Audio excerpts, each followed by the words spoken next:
কারণ এই দিকে প্রদীপের মুখ দিলে বাড়িতে সুখ শান্তি বাড়ে, আর্থিক সমৃদ্ধি লাভ হয় এবং বাড়ির সদস্যরা দীর্ঘায়ু হয়। এবং যদি বন্ধুরা আপনারা খুবই সমস্যায় ভোগেন, তো হনুমানজিকে আপনারা সাক্ষী রেখে এই মাসে প্রদীপের মুখ কিন্তু অবশ্যই। জয় শ্রীকৃষ্ণ, রাধে রাধে।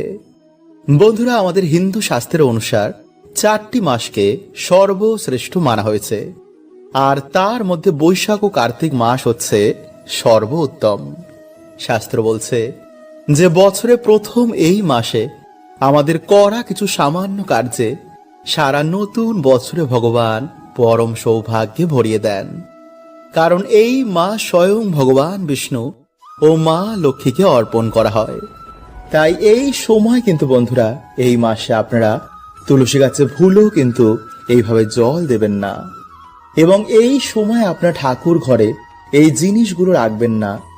এবং এই মহা মাস চলাকালীন বন্ধুরা, প্রদীপের মুখ এই দিকে দিলে বাড়ির অশান্তি কাটে, দুর্ভাগ্য নাশ হয়, আর্থিক ভাগ্য খোলে। তাই অবশ্যই বন্ধুরা আপনারা কিন্তু ভিডিওটি পুরো দেখুন। বন্ধুরা, বাস্তুশাস্ত্রের অনুসার আমাদের বাড়িতে সব থেকে প্রমুখ জায়গা হচ্ছে ঠাকুর ঘর। এই স্থান থেকেই বন্ধুরা আমাদের পুরো বাড়িতে পজিটিভ ঊর্জা প্রবেশ করে। তাই বন্ধুরা, এই বিষয়ে আমাদের কিছু নিয়ম অবশ্যই পালন করা উচিত। কিন্তু বন্ধুরা, আমরা না জেনে এমন কিছু ভুল করে ফেলি যার প্রভাব এসে আমাদের পুরো বাড়িতে পড়ে, যার জন্য আমরা ঠিক মতন পুজোর ফলও পাই না। তাই এর জন্য বন্ধুরা আমাদের ঠাকুর ঘরের বিষয়ে কিছু বাস্তু নিয়ম অবশ্যই পালন করা উচিত। তাই চলুন বন্ধুরা, এবার আমরা জেনে নিই যে ঠাকুর ঘর সম্বন্ধে কিছু বাস্তু নিয়ম। তো নমস্কার বন্ধুরা, আমি রাজু, আর আমাদের চ্যানেলে আপনাদের স্বাগত। তার আগে বন্ধুরা, ভিডিওটি একটি লাইক করে কমেন্টে হর হর মহাদেব ও জয় শ্রীকৃষ্ণ অবশ্যই লিখুন। নাম্বার 1, বন্ধুরা সবার প্রথমে আমরা যে ভুলটি করে ফেলি তা হচ্ছে আমরা স্নান না করে আমাদের ঠাকুর ঘরে প্রবেশ করে ফেলি, বা প্রত্যেক দিন আমরা ঠাকুর ঘর পরিষ্কার করি না। নাম্বার 2, বন্ধুরা আমাদের ঠাকুর ঘরের দরজা যেন দক্ষিণ দিকে কখনোই না হয়। কারণ বন্ধুরা, এই দিক যমরাজের দিক বলা হয়। এই দিকে ঠাকুরের মুখ বা প্রদীপের মুখও যেন বন্ধুরা এই দিকে না হয়। নাম্বার 3, বন্ধুরা বাড়িতে মা দুর্গা বা কোনো দেবদেবীর যেন রুদ্র মূর্তি রাখবেন না। বাড়িতে মা লক্ষ্মী বা ভগবান শ্রী গণেশের দাঁড়ানো মূর্তিও রাখবেন না। পুজো ঘরে কোনো রকমের কোনো ভাঙা মূর্তি রাখবেন না। নাম্বার 4, ঠাকুর ঘরে বন্ধুরা কোনো রকমের জীবিত বা মৃত ব্যক্তির ফটো রাখবেন না। কারণ বন্ধুরা অনেকে কি করে যে ঠাকুর ঘরে কোনো গুরু বা মহাপুরুষের ছবি রেখে দেয় এবং ভগবানের আগে তাদের পুজো অর্চনা করে। তাতে বন্ধুরা সে পুজোর ফল তো সে পায় না, বরং সে গুরু বা মহাপুরুষেরা এতে রুষ্ট হয়ে যান। কারণ বন্ধুরা তারা হচ্ছে ঈশ্বরের ভক্ত, তাই সবার আগে তারা চান যে ঈশ্বরের আরাধনা হোক। তাই যেখানে বন্ধুরা আপনাদের মেন ঠাকুর ঘর, সেখানে শুধু ঈশ্বরের মূর্তি বা ছবি রাখবেন, এবং সেই মূর্তিটি যেন বন্ধুরা 4 থেকে 5 ইঞ্চির বেশি না হয়, এবং শিবলিঙ্গ যেন বন্ধুরা বাড়িতে 2 ইঞ্চির বেশি না হয়। এবং বন্ধুরা আপনাদের ঠাকুর ঘরে যেন ভগবান সূর্য নারায়ণ দেবের একটি ফটো বা মূর্তি থাকে। এটি বন্ধুরা আমাদের বাড়ির জন্য খুবই শুভ হয়, কারণ পঞ্চদেবের মধ্যে তিনি একজন। তার কৃপায় বন্ধুরা আমাদের যশ বৃদ্ধি পায়, মান সম্মান বৃদ্ধি পায়, এবং আমাদের শত্রু নাশ হয়। নাম্বার 5, বন্ধুরা ঠাকুর ঘরে এমন মূর্তি রাখবেন না যার ভিতরটা ফাঁপা হয়। এমন মূর্তি রাখবেন যেটি দেখে আপনাদের মনে ভক্তি আসে। ঠাকুর ঘরে ভুলেও আপনারা প্লাস্টিকের বা প্লাস্টার প্যারিসের তৈরি এমন মূর্তি রাখবেন না। নাম্বার 6, বন্ধুরা ঠাকুর ঘরের নির্মাণ যদি আপনারা উত্তর পূর্ব দিকের মাঝখান বরাবর করতে পারেন তো এটি সব থেকে ভালো বলে মানা হয়। এবং বন্ধুরা রান্নাঘর এবং বাথরুম থেকে যেন আপনাদের ঠাকুর ঘর একটু দূরে থাকে।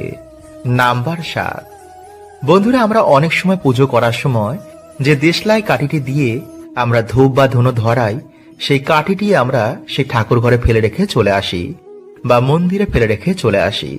এমনকি পুজোর সব জিনিস আমরা ঠিক মতো না গুছিয়েই আমরা বাড়িতে চলে আসি। ভগবানকে যে মালাটা আমরা পরাই পরের দিন আমরা জলে না দিয়ে তা আমরা সেখানেই রেখে দিই। বা অনেকে লাইটার ব্যবহার করে এই ধূপ বা ধুনো ধরানোর জন্য। অনেকে আবার দেশলাই বা পুজোর সমস্ত সামগ্রী খোলাই রেখে দেয়। কিন্তু বন্ধুরা, এগুলো মোটেও উচিত নয়। কারণ বন্ধুরা, আমাদের বাড়ির সব থেকে পবিত্র জায়গা হচ্ছে এই ঠাকুর ঘর। কারণ বন্ধুরা, এই জায়গা থেকে আমাদের বাড়িতে পুরো সারা ঘর জুড়ে পজিটিভ ঊর্জা প্রবেশ করে। সেই জায়গা যত পরিষ্কার পরিচ্ছন্ন রাখবেন ততই বন্ধুরা পজিটিভ এনার্জিরা এসে আপনাদের বাড়িতে বাস করবে। ভাববেন সেই জায়গায় আপনাদের বাড়িতে ঈশ্বর বাস করেন। বন্ধুরা, তুলসী গাছ প্রত্যেক হিন্দু বাড়িতেই থাকে। শাস্ত্র অনুসার পৃথিবীতে সব থেকে পবিত্র জিনিসের মধ্যে এই তুলসী গাছ অন্যতম। তুলসী গাছ বাড়িতে থাকলে সমস্ত রকম রোগ ব্যাধি, নেগেটিভ এনার্জি, বাস্তু দোষে নাশ হয়ে যায়। তাই এর জন্য বন্ধুরা আমাদের ঋষি মুনিরা প্রত্যেক দিন বাড়িতে তুলসী গাছের পুজো অর্চনা, জল অর্পণ করতে বলেছেন। রোজ যদি কোনো ব্যক্তি তুলসী গাছের পাতা ভগবানের প্রসাদ হিসাবে গ্রহণ করে তো সেই ব্যক্তি বিভিন্ন রকম রোগ ব্যাধি থেকে দূরে সরে যায়। কিন্তু শাস্ত্র বলছে বন্ধুরা যে তুলসী গাছ বাড়িতে লাগানোর সময় বা জল অর্পণ করার সময় আমাদের কিছু নিয়ম মানা উচিত। নইলে বন্ধুরা লাভের থেকে লোকসানই বেশি হয়। আর দুঃখের বিষয় বন্ধুরা, যে কলিযুগে বেশিরভাগ মানুষই বাড়িতে এই ভুলগুলোই করছে। আর তার ফলে বন্ধুরা তারা জেনে না জেনে বাড়িতে সুফলের জায়গায় কুফলই পাচ্ছে। তাই বন্ধুরা আজকের এই ভিডিওতে আপনাদের জানাবো যে তুলসী গাছ নিয়ে কিছু বাস্তু নিয়ম যা আপনাদের প্রত্যেকের কিন্তু জানা প্রয়োজন। তাই ভিডিওটি কিন্তু বন্ধুরা আপনারা অবশ্যই পুরো দেখুন এবং ভিডিওটি বন্ধুরা আপনারা একটি লাইক করে কমেন্টে হর হর মহাদেব ও জয় শ্রীকৃষ্ণ অবশ্যই লিখুন। বন্ধুরা, তুলসী গাছ আমাদের বাড়িতে কখনো দক্ষিণ দিকে লাগাতে নেই এবং বাড়িতে উত্তর দিকে তুলসী গাছ লাগানো সর্বশ্রেষ্ঠ। সকালে স্নান করে তুলসী গাছের পরিক্রমা করায় মানুষের দুর্ভাগ্যের নাশ হয়ে যায় এবং সন্ধেবেলায় তুলসী গাছের গোড়ায় একটি প্রদীপ জ্বালালে বাড়িতে সুখ শান্তি বজায় থাকে। কিন্তু ভুলেও বন্ধুরা আপনারা সন্ধেবেলায় তুলসী গাছের পাতা ভুলেও ছিঁড়বেন না এবং তুলসী গাছের পাতা আপনারা নখ দিয়ে ছিঁড়বেন না। পাতাটিকে 2 আঙ্গুলের মাঝে রেখে তারপর ছিঁড়ে ফেলুন। ভগবান বিষ্ণু বা তার অবতারদেরই আপনারা তুলসী পাতা অর্পণ করবেন। কিন্তু ভুলেও আপনারা ভগবান শিব, মা দুর্গা বা ভগবান শ্রী গণেশকে কিন্তু একদমই তুলসী পাতা দেবেন না। এছাড়া তুলসী পাতা বন্ধুরা কিন্তু কখনো বাসি হয় না। তাই আপনারা ভগবানের পুজোয় পুরনো তুলসী পাতাও দিতে পারেন। কিন্তু ভুলেও বন্ধুরা আপনারা তুলসী গাছ মাটিতে লাগাবেন না। সর্বদা গামলা বা কোনো পাত্রে বা তুলসী মঞ্চের মধ্যেই লাগাবেন। তাই চলুন বন্ধুরা এবার আমরা জেনে নিই যে কোন বাড়িতে তুলসী গাছ কখনো লাগাতে নেই এবং কোন মহিলাদের তুলসী গাছে কখনো জল অর্পণ করতে নেই। বন্ধুরা, আমরা সকলেই জানি যে ভগবান শ্রীকৃষ্ণ ও রাধা রানীর অত্যন্ত প্রিয় হচ্ছে এই তুলসী গাছ। তুলসী পাতা ছাড়া ভগবানের পুজো কখনোই সম্পূর্ণ হয় না। তাই ভগবান শ্রীকৃষ্ণের যারা ভক্ত তাদের বাড়িতে অবশ্যই তুলসী গাছ লাগানো উচিত এবং সাথে তুলসী গাছেরও পুজো অর্চনা ও জল অর্পণ করা উচিত। এতে মা তুলসী অত্যন্তই প্রসন্ন হন এবং সেই বাড়িতে সদৈব সুখ শান্তি বজায় থাকে। কারণ মা তুলসী হচ্ছে পরম বৈষ্ণব এবং ভগবান শ্রীকৃষ্ণের পরম ভক্ত ও পরম সখী। তাই ভগবান বিষ্ণু যেমন তামসিক গুণ একদমই পছন্দ করেন না, তেমনি যেই বাড়িতে বেশি মাত্রায় তামসিক কার্য হয় সেই বাড়িতেও কিন্তু কখনো তুলসী গাছ লাগাতে নেই। মানে যেই বাড়িতে মদ মাংস খেয়ে তুলসী গাছ ছুঁয়ে ফেলে, কোনো নিয়ম কানুন মানে না, এমন বাড়িতে কিন্তু তুলসী গাছ না লাগানোই ভালো। কারণ বন্ধুরা এই সব কার্যে মা তুলসী অত্যন্ত অসন্তুষ্ট হয়ে যান আর তার ফলে সেই বাড়িতে কিন্তু দুঃখ ও দরিদ্রতা দেখা দেয়। এবং বন্ধুরা মাসিক চলাকালীন কিন্তু আপনার মায়েরা এই সময় তুলসী গাছে জল অর্পণ করবেন না। এবং যে সব নারীরা চরিত্রহীন বা দুষ্ট মহিলা তাদেরও কিন্তু তুলসী গাছে কখনো জল অর্পণ করতে নেই। কারণ তুলসী মাতা হচ্ছেন একজন পবিত্র দেবী এবং ভগবান শ্রীকৃষ্ণের পরম ভক্ত। তাই যে স্ত্রী নিজের স্বামী সন্তানকে ঠকায়, অন্যের সাথে ছল চাতুরি করে, অন্যের পরিবারের মধ্যে বিষ ঢেলে দেয়, এমন স্ত্রীদেরও কিন্তু কখনো তুলসী মায়ের পুজো অর্চনা করতে নেই। এতে শুভর জায়গায় অশুভ ফলই প্রাপ্ত হয়। বন্ধুরা, আমাদের হিন্দু ধর্মে প্রদীপকে খুবই প্রাধান্য দেওয়া হয়েছে। সাথে বলা হয়েছে যে প্রদীপ ধরানোর কিছু আমাদের নিয়ম পালন করা উচিত। বলা হয় যে প্রদীপ আমাদের অন্ধকার থেকে আলোর পথে নিয়ে যায়। প্রদীপ আমাদের বাড়ি থেকে দুঃখ দরিদ্রতা দূর করে। কিন্তু বন্ধুরা, মানুষ এগুলো না জেনেই প্রদীপ ধরানোর সময় কিছু এমন ভুল করে ফেলে, যার জন্য বন্ধুরা তারা কিন্তু এর সুফল পায় না। তাই বন্ধুরা, যদি আপনারা ঠিক মতন বাড়িতে প্রদীপ ধরান, তো বন্ধুরা এতে আমাদের সৌভাগ্যের উদয় হয়, পরিবারে সুখ শান্তি বজায় থাকে। তাই বন্ধুরা, যদি আপনাদের বাড়িতে কোনো নেগেটিভ ঊর্জা থাকে, তাও বন্ধুরা এতে কিন্তু নাশ হয়ে যায়। তাই চলুন বন্ধুরা, এবার আমরা জেনে নিই যে প্রদীপ ধরানোর কিছু গুরুত্বপূর্ণ নিয়ম এবং প্রদীপ থেকে প্রাপ্ত হওয়া কিছু শুভ এবং অশুভ সংকেত। নাম্বার 1, বন্ধুরা, প্রদীপ ধরানোর সব থেকে শুভ সময় হচ্ছে ভোর 5টা থেকে সকাল 10টা এবং বিকেল 5টা থেকে সন্ধ্যে 7টার মধ্যে। সন্ধ্যেবেলায় বন্ধুরা তুলসী গাছের গোড়ায় এবং বাড়িতে বন্ধুরা একটি যদি প্রদীপ ধরানো যায়, তো বন্ধুরা এতে কিন্তু মানুষের দুর্ভাগ্যে নাশ হয়। যখন বন্ধুরা প্রদীপের আলো ঠাকুরের মূর্তিতে ঠেকে প্রতিফলিত হয়ে আমাদের শরীরে এসে পড়ে, তখন বন্ধুরা সেই তেজ আমাদের দুর্ভাগ্যে নাশ করে দেয়। সাথে বাড়িতে এবং শরীরের বিভিন্ন জীবাণু এতে নাশ হয়ে যায়। নাম্বার 2, বন্ধুরা বাড়িতে আপনারা কখনোই কিন্তু ভাঙা প্রদীপ জ্বালাবেন না।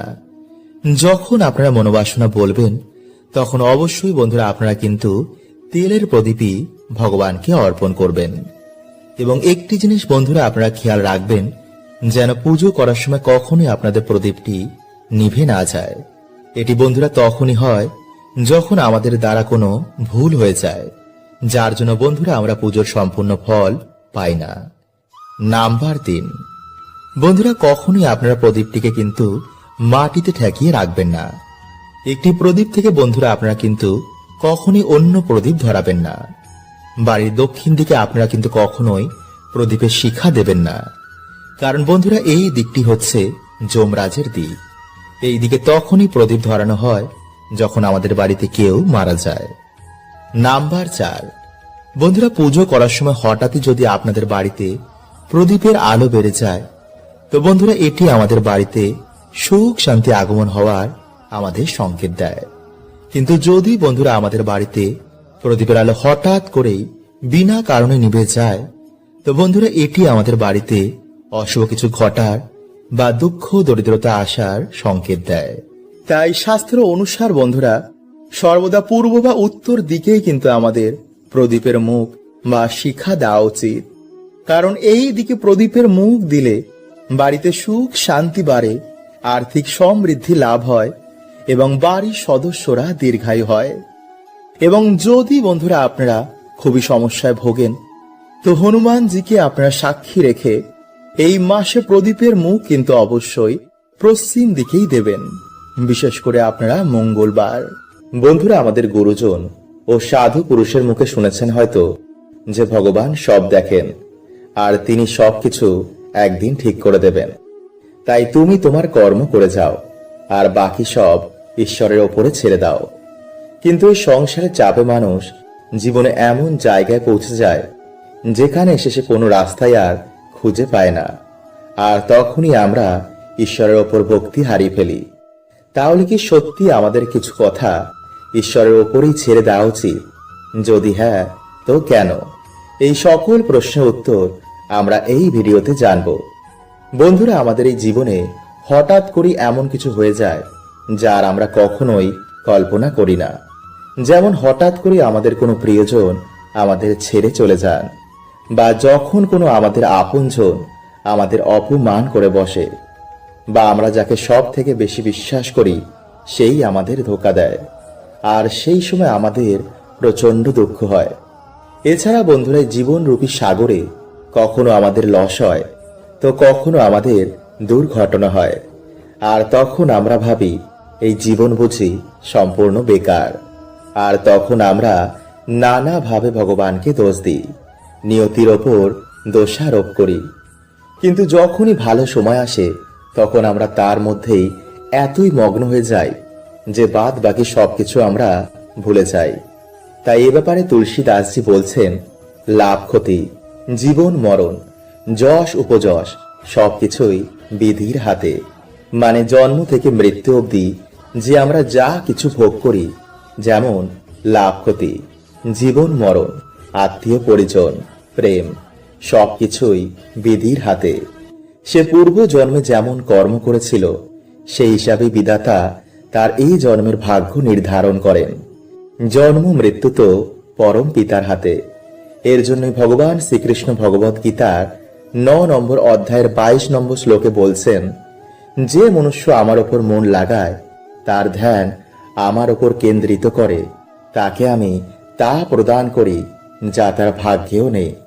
এর জন্য বন্ধুরা আমাদের খারাপ সময়েও ঈশ্বরের ওপর ভরসা রাখা উচিত। এছাড়া বন্ধুরা ভগবত গীতার 2 নম্বর অধ্যায়ের 14 নম্বর শ্লোকে ভগবান বলছেন, মানুষের সুখ ও দুঃখ তার ইন্দ্রিয় থেকে নির্গত হয়, অর্থাৎ এটি ঋতুর মতন। সময়ের সাথে যেমন ঋতু পরিবর্তন হয়, তেমনই সময়ের সাথেও মানুষের সুখ ও দুঃখ যাওয়া আসা করে। মানে সুখ ও দুঃখ চিরকালের জন্য স্থায়ী নয়। তাই জীবনের সুখ আসুক বা দুঃখ আমাদের কখনো উত্তেজিত হওয়া উচিত নয়। সর্বদা ঈশ্বরের কাছে সমর্পণ থাকা উচিত। জীবনে মান আসুক বা সম্মান, দুঃখ আসুক বা সুখ, যাই আসুক না কেন, আমাদের সব কর্ম ভগবানকে অর্পণ করা উচিত। নইলে যে কর্ম আমাদের বাকি থাকবে তার জন্য আবার আমাদের এই মৃত্যু লোকে ফিরে আসতে হবে। আসলে বন্ধুরা, মৃত্যু লোকে যে কর্ম করি তার ফল আমরা কিছুটা এই জন্মেই ভোগ করি। আর যে কর্ম আমাদের বাকি থেকে যায় তার জন্য আবার আমাদের এই মৃত্যু লোকে ফিরে আসতে হয়।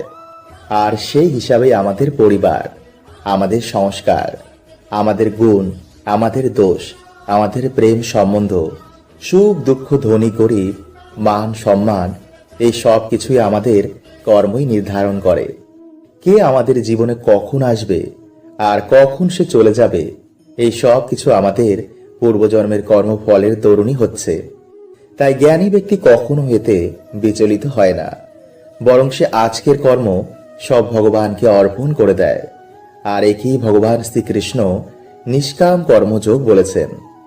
এমন যোগী জীবনে সব কর্ম করে, কিন্তু কোনো কর্মে সে নিজে লিপ্ত হয় না। কারণ সে জানে যে আজ যা আমার আছে কাল তা অন্য কারোর ছিল এবং পরশু তা আবার অন্য কারোর হয়ে যাবে। আমি সাথে করে এমন কি নিয়ে এসেছি যা এই লোকে আমি হারালাম? সব ঈশ্বরের ছিল আর একদিন ঈশ্বরের হয়ে যাবে। যে এই জ্ঞান পেয়ে যায় সে কোনো কিছুতে কখনো বিচলিত হয় না। সে এক মনে পরম পিতার ভক্তি করে। তাই চলুন বন্ধুরা, এবার আমরা জেনে নিই যে কালকের দিনে আপনারা তুলসী গাছের গোড়ায় কি বাঁধবেন যাতে আপনাদের সকল মনোবাসনা পূর্ণ হয়। নাম্বার 1, বন্ধুরা, শাস্ত্রে অনুসার নিত্য তুলসী মায়ের পুজো অর্চনায় মানুষের দুর্ভাগ্যে নাশ হয়। কারণ তুলসী মাতা হচ্ছে ভগবান বিষ্ণুর পত্নী।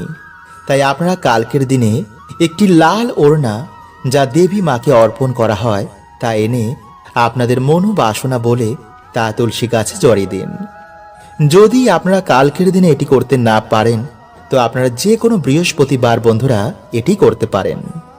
নাম্বার 2, বন্ধুরা, যারা এটি ব্যবস্থা করতে পারবেন না তারা একটি পরিষ্কার হলুদ সুতো নেবেন এবং সেই সুতোটি নিয়ে আপনারা তুলসী গাছের গোড়ার সামনে গিয়ে দাঁড়িয়ে নিজের মনোবাসনা বলে ওম নমো ভগবতে বাসুদেবায় নমো এই মন্ত্রটি জপ করার পর সেই সুতোটিতে আপনারা 21টি বা 11টি গিঁট দেবেন এবং সেই সুতোটি আপনারা তারপর তুলসী গাছে বেঁধে দিন। যখন আপনাদের মনোবাসনা পূর্ণ হবে তখন সেই সুতোটি বন্ধুরা আপনারা খুলে কোনো জলাশয়ে ভাসিয়ে দেবেন। কিন্তু বন্ধুরা, এই প্রক্রিয়াটি যে আপনারা করেছেন তা কাউকে বলবেন না এবং যেই দিন আপনারা করবেন সেই দিন আপনারা অবশ্যই নিরামিষ আহার গ্রহণ করবেন। কোনো রকমের মদ্যপান, নেশাভান সেই দিন আপনারা করবেন না। পরিষ্কার জামা কাপড় পরে হাত পা ধুয়ে তবেই কাজটি করবেন। হরে কৃষ্ণা। ওম নমঃ শিবায়।